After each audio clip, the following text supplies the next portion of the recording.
तोपर्यंत आपल्याला मोक्ष मिळत नाही. दीयते शिवज्ञानम क्षीयते पाशबंधनम तस्मादता समाख्याता दीक्षेतेयम विचक्षणायहि म्हणून सिद्धांत शिखामध्ये ते सांगितलेलं आहे.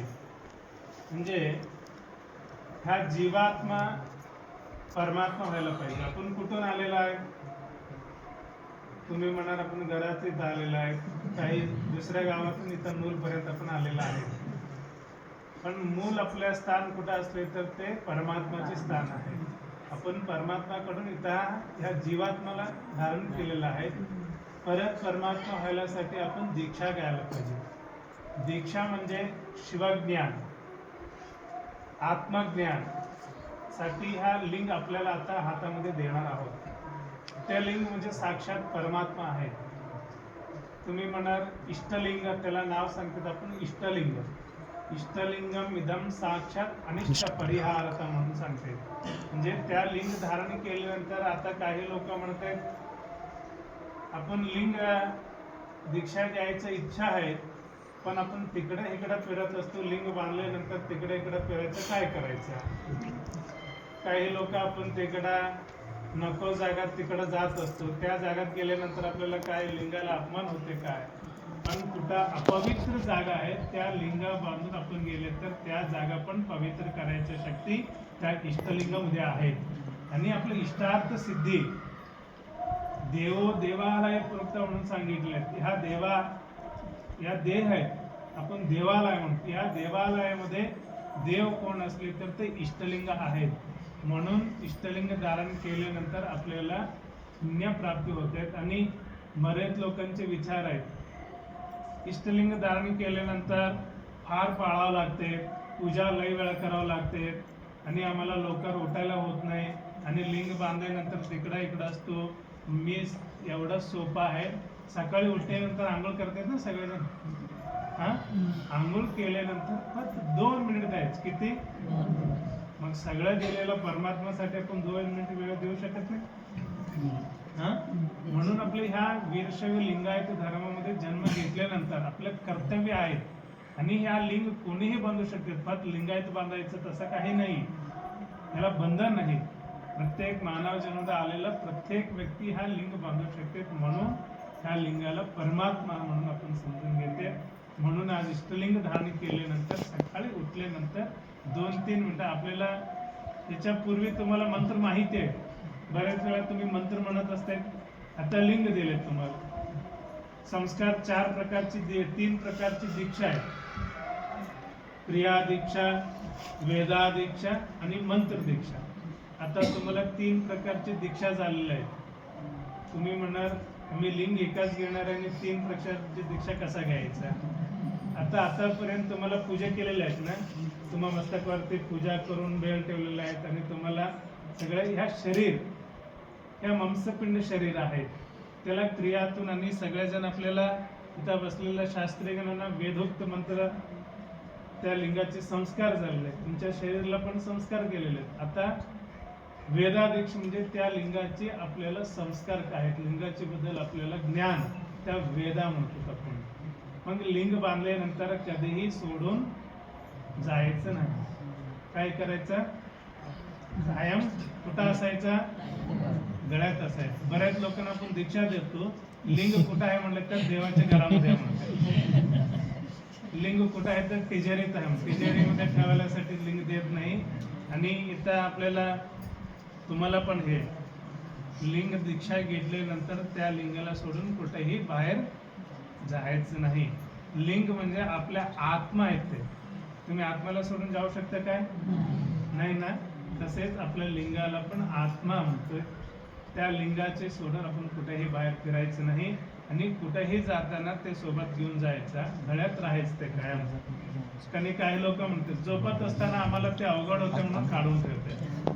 मग चांदी सोनं अवघड होत नाही, बाकीचं सगळं अवघड होतं.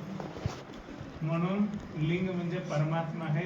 आणि त्याच्याबद्दल तुम्हाला सांगायचं असलं तर 1-2-3 तास वेळ लागते.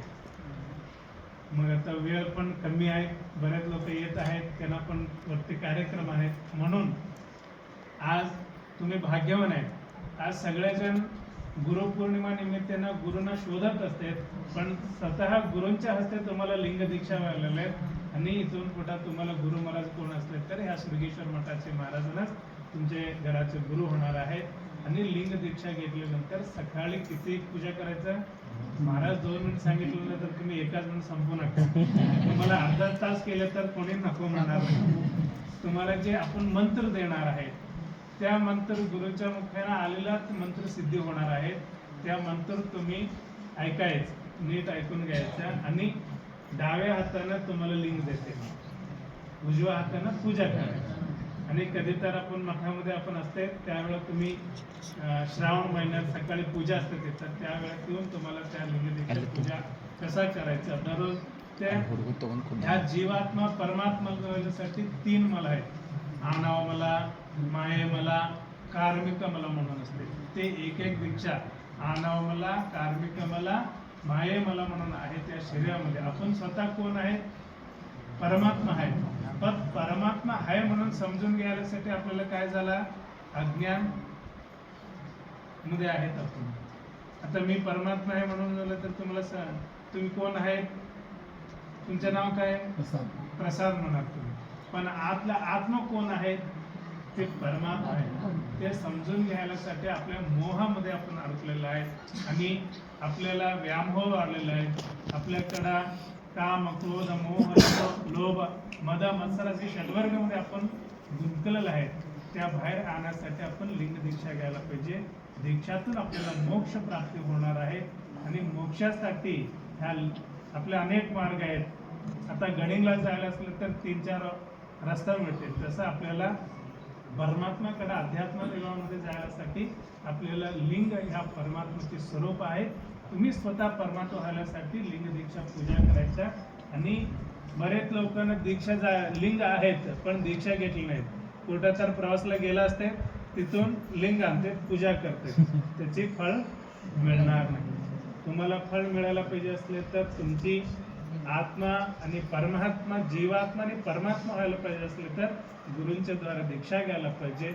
आज योगायोगानं तुम्हाला लिंग दीक्षा घेत आहोत, तुम्ही भाग्यवान आहेत आणि इथून पुढे कधीही लिंग काढून नाही।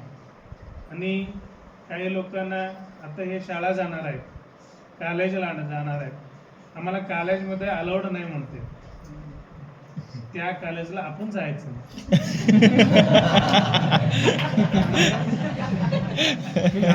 जायचं समजून घ्या, कॉलेजला जायचं नाही म्हटलं नाही, दुसऱ्या कॉलेजला नाही, आपल्या धर्म पालन करायसाठी कुठले अनुकूल आहेत त्या कॉलेजला आपण जायचं।